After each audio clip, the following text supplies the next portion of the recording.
Bonjour tout le monde. Merci pour l'invitation. Un peu comme Claudel, c'est des panels complètement différents. D'habitude, on parle devant des gens qui connaissent bien les nombreuses vertus de l'environnement sur la santé, mais merci pour l'invitation. Une brève description de la SNAP Québec. C'est un organisme sans but lucratif. Nous sommes dédiés à la protection de la nature, à la protection de la biodiversité. On a une équipe de 16 personnes l'équipe s'est agrandie depuis cette photo-là. Essentiellement, des scientifiques, des biologistes, des géographes travaillent dans notre équipe. Nous travaillons en terre publique avec beaucoup de nations autochtones à protéger le territoire public, surtout dans toutes les régions du Québec. Et voilà, donc la protection de la biodiversité, c'est notre mission. On a quelques projets que je vous décris brièvement qui vont vous montrer à quel point on a pris des initiatives pour protéger la biodiversité. Là, on travaille sur des indicateurs de biodiversité avec le milieu de la finance pour qu'on puisse définir au Québec vraiment des indicateurs pour que les promoteurs de projets au Québec puissent tenir compte des impacts de leurs projets sur la biodiversité. C'est complètement inexistant en ce moment. Alors, nous travaillons au développement d'indicateurs. Les solutions nature pour le climat, on en a mentionné tout à l'heure, on en a fait mention. On travaille avec des municipalités, avec Nature Québec aussi, pour que certaines municipalités travaillent avec nous pour mettre en place des solutions de nature pour le climat. Donc, comment la nature peut les aider à atteindre leurs objectifs climatiques. On a aussi un projet plein air. Marie est avec nous aujourd'hui. Marie-Pierre, vous pourrez aller la voir si vous avez des questions. Plein air, c'est un projet qui nous a été confié par le ministère de l'Environnement et de la lutte au changement climatique pour accélérer le déploiement d'aires protégées dans le sud du Québec. Vous le savez, on a beaucoup d'aires protégées au Québec. On a atteint la cible de 17 % qui était fixée en 2019. Et maintenant, on a une nouvelle cible qui est de 30 % de protection du territoire d'ici 2030. Il faut accélérer la cadence. On a beaucoup d'aires protégées dans le Nord. C'est fantastique. La SNAP, on a salué cette initiative de créer des aires protégées dans le Nord du Québec. Il faut une grande variété d'écosystèmes protégés. Et ces écosystèmes-là, dans le Nord, servent aussi les nations autochtones. On a des activités de connexion à la nature. J'aimais beaucoup tantôt, Claudel, tu parlais de crise de sensibilité. La SNAP travaille à reconnecter les populations avec l'importance de protéger la nature. Alors, on a des activités de connexion avec la nature, notamment grâce à la nature qu'on fait à toutes les actions de grâce. On se déploie dans les parcs nationaux, on accueille les gens, on leur parle des bénéfices que la nature leur apporte. On a créé le Fonds des municipalités pour la biodiversité. C'est un fonds qui est maintenant complet. On va aller en renouvellement. On espère que le prochain gouvernement va nous donner de l'argent pour renouveler le fonds. On a 48 villes et MRC qui ont adhéré au fonds. Ça, c'est 48 villes et MRC qui ont pris 1 $ par ménage par année, qui ont mis dans un fonds qui est dédié à la protection de la biodiversité. Bravo! On n'aurait pas pu en dire autant il y a 8 ans quand j'ai été élue pour la première fois conseillère municipale, alors qu'il était nullement question de protéger la biodiversité. C'était un discours qu'on n'entendait pas du tout. Pourquoi on s'est adressé aux municipalités, à la SNAP, alors qu'on travaille en terre publique et que dans les municipalités, notamment du sud du Québec, c'est des terres qui sont privées? Parce qu'il y a une urgence. Regardez l'état de détérioration de nos milieux naturels. Il n'y en a presque plus. On est en train de penser à restaurer des golfs. Parce que les municipalités ont des compétences en environnement, en aménagement du territoire. Bien entendu, ce sont les pouvoirs qui leur sont concédés. Il y a des liens avec la collectivité aussi. Et on voulait sensibiliser les municipalités autour du rôle qu'elles ont à jouer pour la régulation du climat et la protection de la biodiversité. Donc, juste vous illustrer que ça a super bien été. On a atteint notre pic. Pourquoi? Parce que le ministère accepte de donner $1 pour chaque dollar versé dans le fonds. Ça a été vraiment déterminant à ce moment-là, croissance du fonds. Alors, je vais vous raconter une petite anecdote personnelle. Moi, j'ai été élue, je ne suis plus élue municipale, maintenant j'ai perdu mes dernières élections, mais je me suis présentée en 2013 à Saint-Bruno-de-Montarville comme conseillère municipale et j'ai été élue et le maire me présentait comme sa ministre de l'Environnement. Il m'a dit, tu vas aller sur le comité consultatif d'urbanisme et tu vas être la vigile environnementale. Vous connaissez les comités consultatifs d'urbanisme, ce sont des citoyens, des fonctionnaires, il y a un élu qui représente, qui fait le lien avec le conseil. Et moi, j'étais la bonne deuxième à assurer, un peu comme Montréal fait avec son plan climat et son test climat, c'est-à-dire il scrute tous les projets qui sont déposés pour voir comment ils répondent au plan climatique. De la même façon, moi, je prenais tous les projets qui étaient déposés en urbanisme et je regardais les impacts sur l'environnement. Gestion des eaux, îlots de chaleur, efficacité énergétique, toutes les dimensions d'environnement, je les appliquais au niveau du comité consultatif d'urbanisme. Bref, je fais une longue parenthèse pour vous dire que dans le cadre de ces nouvelles fonctions-là, je me suis intéressée à tous les enjeux d'urbanisme. Wow, c'était un nouvel univers qui s'ouvrait à moi. Et je me présente à une conférence Urba. Peut-être qu'il y a des gens ici qui ont déjà participé à ces conférences-là qui étaient d'une qualité extraordinaire. Et devant moi se trouvent deux femmes qui viennent de New York, une urbaniste et une femme en santé publique. Et elles nous expliquent de façon éloquente comment Central Park a été créé pour des enjeux de santé publique. À l'époque, les enfants mouraient à cause de la qualité de l'air à New York. Ils sortaient d'une grande épidémie de choléra. Et à l'époque, on pensait que c'est dans l'air que le choléra se disséminait. Alors, on a créé cet espace vert extraordinaire qui a subsisté dans le temps, malgré la pression de développement imaginée, qui a subsisté dans le temps et qui permet aux New-Yorkais d'avoir accès à un poumon, littéralement. Quand je cherche sur Google pour voir quelle photo de New York je peux vous présenter, je suis tombée sur cette fantastique photo qui est sur le site hotel.com. Ils vendent New York avec un espace vert. Un espace vert, c'est aussi un attrait touristique. Je me suis dit, coudonc, comment ils vendent Montréal? Il doit bien avoir Parc du Mont-Royal, Parc La Fontaine, ça doit être fantastique. Un peu raté. Tourisme Montréal, quelqu'un dans la salle, dépêchez-vous. Alors, j'ai eu le même réflexe pour Québec. Plaine d'Abraham, le fleuve Saint-Laurent. Je disais, il y a de la nature à Québec.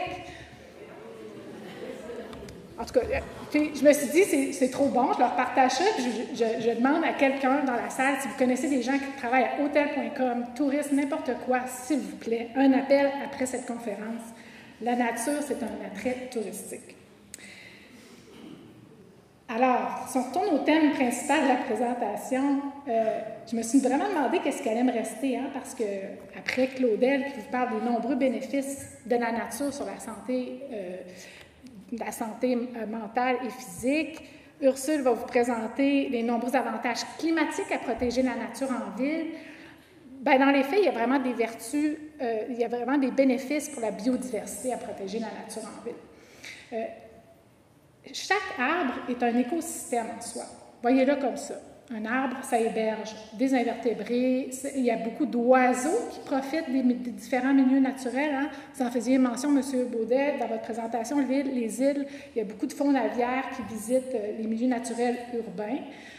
Donc, ça joue un rôle réel au niveau de la protection de la biodiversité, mais aussi du tourisme. Au niveau de la qualité de vie, les retombées sociales, les services écosystémiques, j'y reviendrai. Biodiversité, donc, la valeur foncière. Ce gars-là est en train de se magasiner une maison autour d'un parc et il est prêt à payer très cher. Pourquoi? Parce que les maisons près des milieux naturels sont beaucoup plus chères. À Saint-Bruno-de-Montarville, on a 30% du territoire qui est un parc national. La valeur foncière des maisons est directement reliée à la présence du parc national. 100% des gens à qui on demande pourquoi vous êtes venus vous installer à Saint-Bruno nous répondent à cause du parc, à cause de la nature, parce que c'est vert. C'est un attrait extraordinaire. Il y a un urbaniste, ça va vous intéresser, qui a formulé une espèce de règle générale pour vous aider à planifier les prochaines villes.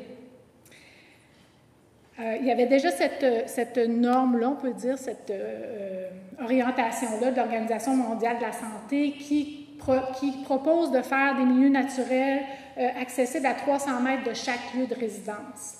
Il l'a intégré. Après ça, il y avait cette autre mesure-là qui est proposée en canopée urbaine, un couvert forestier qui couvre 30% pour réduire les îlots de chaleur. En passant à Saint-Bruno, on a adopté un règlement sur les stationnements. Et les arbres doivent être plantés dans les stationnements, évidemment, des surfaces suffisantes pour assurer que l'arbre survive. Ça doit couvrir, lorsque l'arbre est à maturité, 50% du stationnement doit être couvert par la canopée d'un arbre. c'est des différentes mesures comme ça qui peuvent être mises en place pour réduire les îlots de chaleur. Donc, cette cible-là de 30 existe déjà. L'urbaniste, il faudrait que je retrouve son nom, peut-être certains d'entre vous le connaissez, a donc pensé que dans une logique, on pourrait décliner ça jusqu'à un 3 pour 3 arbres qu'on peut voir de chaque maison.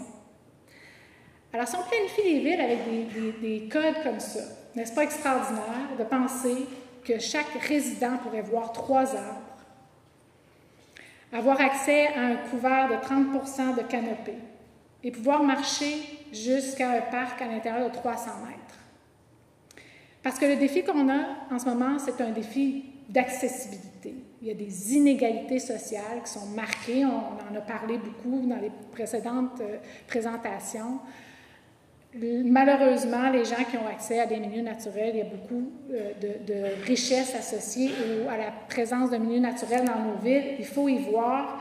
C'est un grand défi qu'on a, tout le monde ensemble. Il faut donc accélérer. J'ai vu récemment le plan de reforestation de Gatineau, de foresterie urbaine. Ils vont vraiment marquer le coup en accélérant la plantation d'arbres dans les milieux qui en ont le plus de besoin. Ils ont fait une priorisation par secteur. C'est une très bonne idée. La pandémie a été révélatrice par rapport à l'attachement qu'on a aux milieux naturels, par rapport à la nécessité d'avoir des milieux naturels accessibles. Bon, je ne veux pas vous lire tout ça, mais écoutez, vous avez certainement déjà vu des sondages passés à la suite de la pandémie. Il y en a eu une multitude. Les parcs ont été pris d'assaut. Les gens allaient en nature. D'abord, c'est tout ce qu'on pouvait faire. Mais ensuite, ça nous permettait de se voir, de marcher dehors, d'avoir enfin accès à des gens, parce qu'on pouvait être dehors puis se rencontrer. Ensuite, il y a eu différentes études qui ont été faites au niveau des municipalités et il y a une prise de conscience qui a été faite au niveau des villes aussi. Le dernier chiffre qui me vient en tête, c'est qu'il y avait 94 des fonctionnaires municipaux qui disaient oui, il faut augmenter les budgets qui sont alloués au parc et espaces verts, voyant l'intérêt croissant des populations pour accéder aux milieux naturels. Protéger un milieu naturel, ça nous permet aussi d'économiser de l'argent. Regardez le plan que Québec doit mettre en place pour assurer la protection de sa source d'eau potable. 216 millions pour 20 ans. Pourquoi? La principale source, vous la connaissez, le lac Saint-Charles. On a permis la construction autour du lac Saint-Charles. On a permis l'utilisation de sels de déglaçage. La sédimentation. Les sels ont fait un très mauvais... ont accéléré la détérioration du lac. Et la communauté métropolitaine de Québec a été obligée d'adopter un règlement de contrôle intérimaire pour resserrer la construction autour du lac pour protéger le lac de ses méfaits. Ça a été très difficile. Ils n'ont pas fait comme New York, encore une fois, que j'aime bien citer, avec la protection des Cascades, qui a permis de protéger la grande source d'eau potable de New York. Les chiffres sur les économies que New York a pu faire avec ça sont complètement démesurées. Pourtant, on continue de détruire des milieux naturels. Qu'est-ce qui se passe? Il y a... À chaque semaine, je pense, à la Société pour la nature et les parcs, on a des appels de citoyens. Des citoyens qui sont désespérés parce qu'il y a des coupes, il y a des milieux naturels qui sont menacés par différents projets de promoteurs. Récemment à Laval. Pourtant, Laval, c'est un allié pour nous. Là. Ils ont fait beaucoup de réserves naturelles depuis l'élection du dernier mai. Il y a vraiment une mouvance, on le sent là, que les nouveaux conseillers municipaux sont très pro-protection de l'environnement. Pourtant, on voit encore des nouvelles comme ça. En 2013, quand je suis arrivée à Saint-Bruno, peut-être certains d'entre vous connaissez la grande histoire du boisé des hirondelles. Maintenant, pour faire quelques allusions à cela, en 2014, on a reçu un avis d'assujettissement du ministère de l'Environnement et de la lutte au changement climatique, un avis d'assujettissement du milieu en vertu de l'article 19 de la loi sur la conservation du patrimoine naturel qui était très clair, très évocateur à l'effet que ce milieu-là devait être protégé. Pourtant, la Ville est poursuivie pour 15 millions de dollars parce qu'elle veut, parce que le promoteur veut toujours développer un boisé exceptionnel. Comment on fait pour protéger tous les boisés quand on a à peine les leviers pour protéger des milieux exceptionnels comme celui du boisé des hirondelles. Un des constats que j'ai fait, c'est qu'il fallait une mise à niveau au niveau des élus municipaux. Massimo en a fait mention. C'est vrai, les nouveaux conseils municipaux sont beaucoup plus à l'affût. C'est complètement un changement de direction depuis 2013, année de mon premier mandat. Je vois une différence majeure, alors que quand on adoptait les schémas, on ne nous présentait même pas les cartes d'habitat faunique avec les espèces en péril. On était les élus qui devaient décider de la protection du territoire et on n'avait même pas accès à ces données-là. Il y a vraiment un changement de culture, un changement de mentalité et je le salue. J'ai à l'écran, c'est un document qui a été fait notamment avec l'UMQ pour sensibiliser les élus à la protection de la biodiversité. J'ai la référence ici. Merci. Pour pallier à ça, on s'est allié au ministère de l'Environnement et de la lutte au changement climatique. On a aussi l'appui de la communauté métropolitaine de Montréal, celle de la communauté métropolitaine de Québec, pour organiser un grand sommet des élus, des décideurs municipaux, un sommet portant sur la biodiversité qui aura lieu en février à Laval. Le 15 février, vous pouvez le noter à votre agenda. On essaie de réunir l'ensemble des décideurs municipaux pour les sensibiliser à l'urgence, à l'effondrement de la biodiversité et aux leviers qu'ils ont à leur possession pour agir. Est-ce qu'il est possible de renverser la vapeur? C'est difficile. Moi, je pense que les pouvoirs que les villes ont ne sont pas à la hauteur de l'effondrement de la biodiversité, de la lutte, de la crise climatique et de la rareté des ressources, qui est la prochaine crise environnementale à laquelle on devra s'attaquer. On a 3 crises environnementales sous le nez. Et on n'a pas les bons outils légaux pour les affronter. À mon avis, il y a une mise à niveau. Monsieur Yezoni, vous faisiez mention de la loi sur l'expropriation. Moi, j'ai une piste pour vous. On pense qu'à la SNAP, les motifs pour lesquels les villes ont le droit de faire l'expropriation doivent être révisés pour inclure la lutte au changement climatique et l'effondrement de la biodiversité. Donc, on doit donner les leviers nécessaires aux villes pour procéder à des expropriations, mais pas juste pour faire des parcs ou des écoles, aussi pour affronter les changements climatiques et l'effondrement de la biodiversité. Ce devrait être des pouvoirs qui devraient être concédés aux municipalités pour réellement leur donner tout le leadership dont elles ont besoin pour accélérer la protection. Votre règlement de contrôle intérimaire, fantastique. Merci. Enfin, on a le leadership pour dire on protège la biodiversité. C'est une nouvelle extraordinaire. Les terrains de golf, j'ai mis un petit émoticône un peu... je dois vous avouer, la première fois qu'on a entendu ça, les terrains de golf, on s'est dit « t'es une monoculture de gazon pleine de pesticides. » Attends. Nous, on essaie de sauver des écosystèmes forestiers exceptionnels. Non, mais quand on y réfléchit un peu plus, on est rendu là. On a tellement détruit la nature, les espaces verts, qu'on est rendu à protéger les golfs. Et tant mieux, parce que, tant mieux qu'on est rendu là, mais tant mieux qu'on protège les golfs, parce qu'ils vont participer à l'effort pour connecter les milieux naturels. Pour nous, il y a un bénéfice très clair au niveau de la protection de la biodiversité parce qu'en protégeant les golfs, ils vont s'inscrire dans une grande trame et ils vont pouvoir connecter des milieux entre eux. Donc voilà. Juste vous dire que la cible de 17 %, la prochaine, c'est 30 %. Les scientifiques ont démontré clairement que si on ne protège pas 50 % du territoire planétaire, la nature va continuer de s'effondrer. La prochaine cible, en 2050, c'est 50 %. Merci. Pensons-y maintenant, parce qu'on entre dans une grande phase de restauration de la nature. La protéger ne sera plus suffisant. Il va falloir qu'on restaure.